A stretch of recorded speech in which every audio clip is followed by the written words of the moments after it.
Thanks for joining us for another episode of what is now the Sweet in Sassy show with an N in there.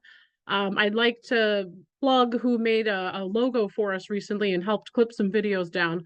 Lauren Sawbell of Dream Bureau Productions. So I'm going to give him a shout out today in this video. He took some clips of our videos and made them look super cool with captions and made a little sweet and sassy logo for us.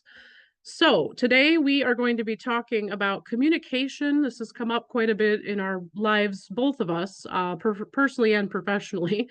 So, the universe aligns with all the topics we decide to talk about. So I'm excited to see where this one goes today. I'm Jen Carpenter. I call my business Secure and Savvy Solutions. Really, I work with people that want to be step into entrepreneurship, grow their business, grow their mind, have the resources in place that they need to be safe and secure legally for their business and their employees, help people deal with unexpected issues in life and business. And also, my favorite place to be is working on helping people be a better version of themselves. So I call it mind flow coaching, helping everybody figure out how to get in flow with all of the things we encounter as opportunities to improve in our lives. Amen to that. Everybody Yes, needs a Molly, lot tell of me Jen. about you. Yes. Hello, Tell all. As us. you already know, Molly Lowe, LinkedIn business coach. And my jam is to help you optimize and monetize your LinkedIn presence. So, yeah, all the fun things. If you like LinkedIn, then connect. Excellent. So I'm going to start, I think, with the brief concept that I learned from my business coach about mind like water. And that is actually, there's many reasons to improve your communication. That could be communication in a business meeting, communication with your family, I guess communication with yourself. And it's very often about how we react. And the only thing we can control is how we react. So, reactive behavior, when you throw a big rock in the water, it splashes big enough to, react appropriately to the size of the rock that was thrown in the water. When you throw a little pebble, it makes a small splash in the water. Water reacts appropriately to whatever's going on and then returns back to its original state. Now, there's a whole bunch more to it. It comes from a martial arts concept. I Googled a little video. There's a 2-minute video that's super great and explains it way more in depth. But the general concept of being in a state of awareness quite often, being in a rational state of mind to be on your game and show up and do what you do, um, controlling our reactive behavior. So I had to come up with like a scale myself of how necessary is it to be mad about this or frustrated about this on a 0 to 10 scale of, something happening with my children, something I'm frustrated about with my business, frustrated with myself about, is this a 1 or a 2 and how do I want to react to that? Very often I still, am not the most successful in this area on a consistent basis, but it's way better than it was, we'll say, 6 months to a year ago. So yeah, appropriately reacting to whatever's going on in your world and taking something like that strategy of like 0 to 10, this is awful. How am I gonna explode over this, or am I gonna figure out how to just take a breath and do what I got to do? What can I control? What can I not control in the situation as well? That helps quite a bit to figure out how to react. Tell me some thoughts on that, please, Molly. Yes. I love that you talk about the fluidity of it because I'm naturally a doer. I'm an executor, right? And so I like to be overly critical of myself when I'm doing all the work and hard work and you're putting it in your business and your life and you're like, where are the results? This is not what hey, I'm putting in the work. You can't point your fingers at me and tell me I'm not doing the work, right? And everything that you talk about from a communication perspective, I like to lean in a little bit more to much more of how you are talking about the situation and how you're talking about it to yourself. I love that you talk about it from a scale perspective because fluidity requires, if you really think about it, it takes more effort to be fluid than it is to actually be structured and really rigid. And I don't know about you, but for me, as being type A, I'm a planner. I like to control things, right? So it's like, if I'm going to do A, then B should result. And if I could, I'm that type of control, and I'm like, it's not okay. No, fluid. communicate to yourself here, what does this mean? What are the opportunities that's available for you? I do like to say that I'm an optimist, so I tend to just be able to flip it, but it doesn't mean that it's not, what's the word? Frustrating. It doesn't mean that I don't get challenges along the way of it, about it.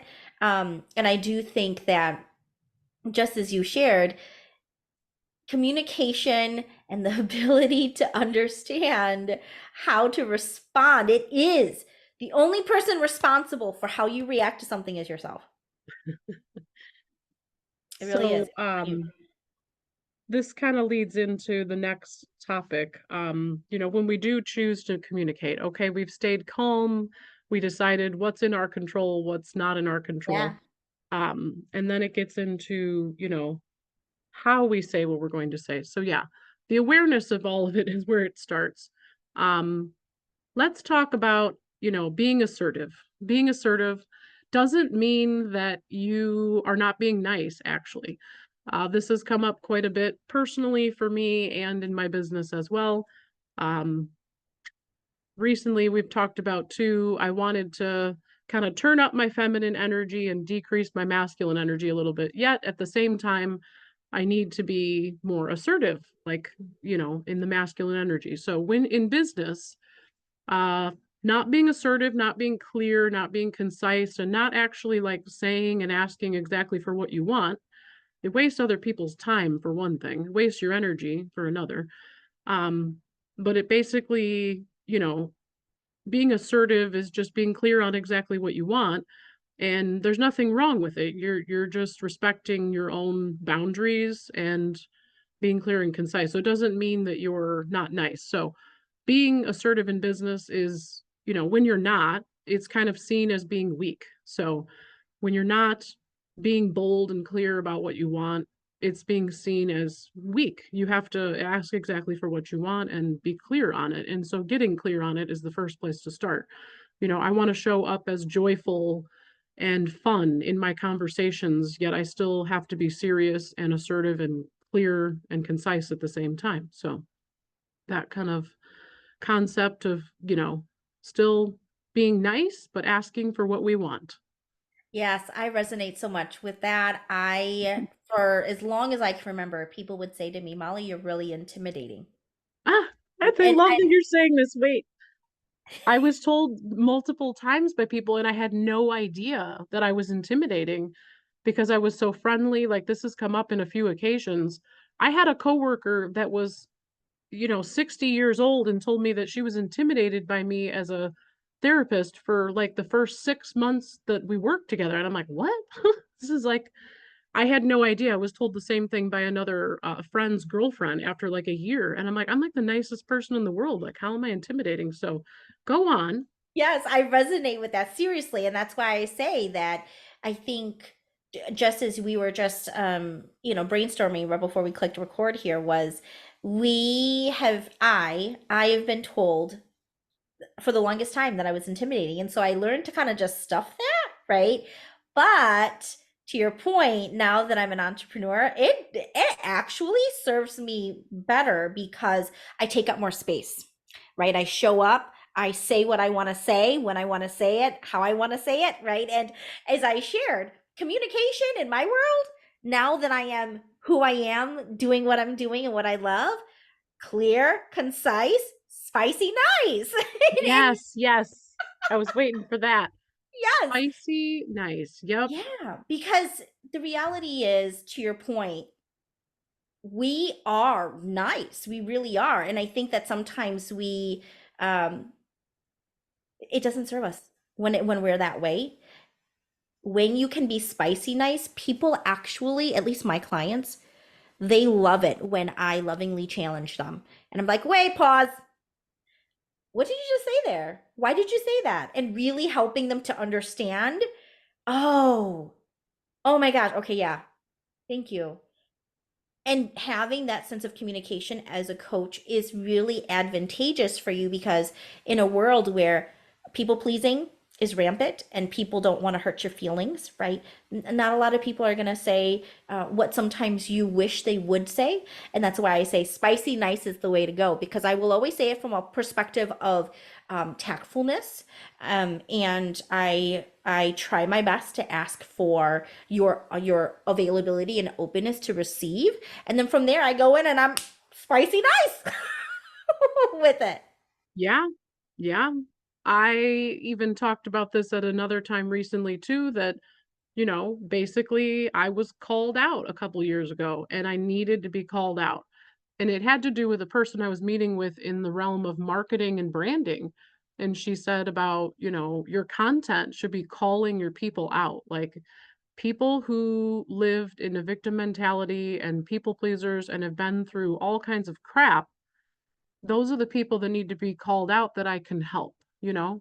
So being clear on it and speaking out exactly who you want to work with and being clear on it, and also, you know, saying the things to people in even, what I've learned and in my coaching, saying things to people that they don't want to hear. It may be the way you may not love the way they do it as well. But very often, when the energy aligns, you're okay with that kind of feedback because you're ready for it. It's the only way you can make drastic change, and you need to be called out for whatever it is respectfully at the same time. Whatever it is needs to be shifted. So yeah, I'm super grateful for being called out, and I'm super grateful to be called out on a regular basis because it only helps us get better. Um, yeah, talk a little bit more about that too, because maybe some other action items that you might suggest. Absolutely. I'm gonna piggyback on what you shared about the marketing, the content, and speaking to your people. When I first started my business 6 years ago, everything that I put out were inspirational quotes. They're motivational. They felt really good, really fluffy. I didn't really want to rock the boat at all. I didn't want to throw that rock in the pond, the kind of thing, right? To make waves, because I wanted to be liked by everyone. But what happened was, people didn't know who I was for. And I will tell you now, even when I'm working with my clients, when I'm leading some kind of workshop or at a speaking engagement, I'm talking about lead generation and attraction marketing, the top performing posts that I have on a weekly basis is one where I am spicy nice. Case in point, today, I'm already gaining traction on my post today about how accessibility does not equate to low cost or no cost as a coach. And understanding the difference between exclusivity and accessibility. And already I'm getting comments all up. Wow, that was a mic drop moment, Molly. Oh, say it louder, right? Because Yeah, people want to hear that. And so when you can stand in a polarizing stance and say what you want to say, how you want to say it, when you want to say it, where you want to say it, people actually applaud you for it, because sometimes it just takes us to be that voice, that fluid communication in however which way you define that to be for you. People actually want that. They crave that because not everybody is willing and has the courage to do it. definitely. Yeah, definitely it makes me think about tying into, with we talked about maybe tying into family a little bit, being women in entrepreneurship, how to clearly and concisely handle your reactions and how you speak, to either your significant other or your children, things like that. It's somebody taught me like with kids to talk to them like it's so nice that it's scary. So nice that it's scary. And just be calm about it and just say, okay, this is what's happening, or just kill him with kindness, whatever it is, to kill him with kindness. And instead of being reactive and yelling, and that only actually hurts yourself in any situation. When you don't react the way that you do, you're actually only hurting yourself. It doesn't really matter to the other person. um Again, that could be your spouse, your child. When you yell, shout, overreact, you're really only truly hurting yourself. So being able to just be direct and clear with your kids too is not always an easy feat, but much necessary. Much necessary. Absolutely. Oh my gosh. I love that you bring that component. The other day I was asking my middle, who is my spiritual child. I've got two boys and a girl, and Mhm. he's always the one he doesn't do well with authority. And so I asked him very calmly to clean his room, do his chores.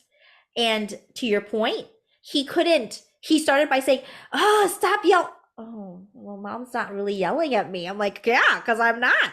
I am calm. I'm asking you firmly but very nicely, spicy nice, clean your room, please. Right. And same with my husband actually responds better with a more assertive communication. He also is okay with me being very firm on how if I want something or if I disagree with something. Yeah, If I maintain that calm, cool, collected, but I'm firm about it, he hears me better and he yeah, responds to it better. So I'm right yeah, there with you. Yeah. yeah. That makes me think of just being able to, again, ask exactly for what you want. So, um, the assertive part, I had to tone that down, or I didn't realize I was toning it down in many aspects of my life because I was seen as being a B. So, realizing that it's okay to just be totally clear and say exactly what you need nicely without being a B. Um, yeah, whether that's personally or professionally. It's taken much easier. It's easier for everybody. The other person, you're opening up space to allow them to listen to you and then understand and make everyone's communication work better. So I know some people are, independent business owners. Some people have a team to work with. What is another tip, maybe just while we wrap up here, about maybe someone who works with teams with your like HR experience on like better assertive communication? Yeah.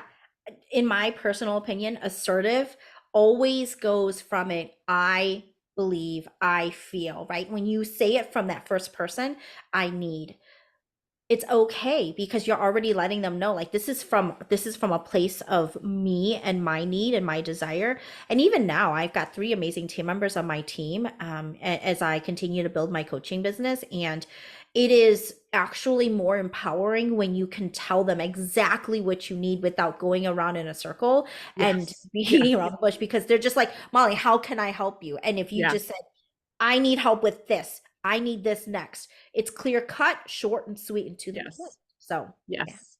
Yes, I appreciate that. That is something in the past year as well I've had to learn with, emails, communicating with people, just getting right to the point. Again, you show up in that rational state of mind, get to the point, still have fun, control your reactions, all of the above. So whether it's life or business, I hope that this has all been super helpful to you. And stay tuned. Connect with both of us on YouTube as well. Lotus Mentoring for Molly and Jen Carpenter, Secure and Savvy, on YouTube and all of our socials. But our next video will be released. This one is coming up at the end of March, or the second week of March. So we always put these out by the second week of each month. So thank you for your time today, and I hope you've learned a ton from Molly and Jen and the Sweet and Sassy Show.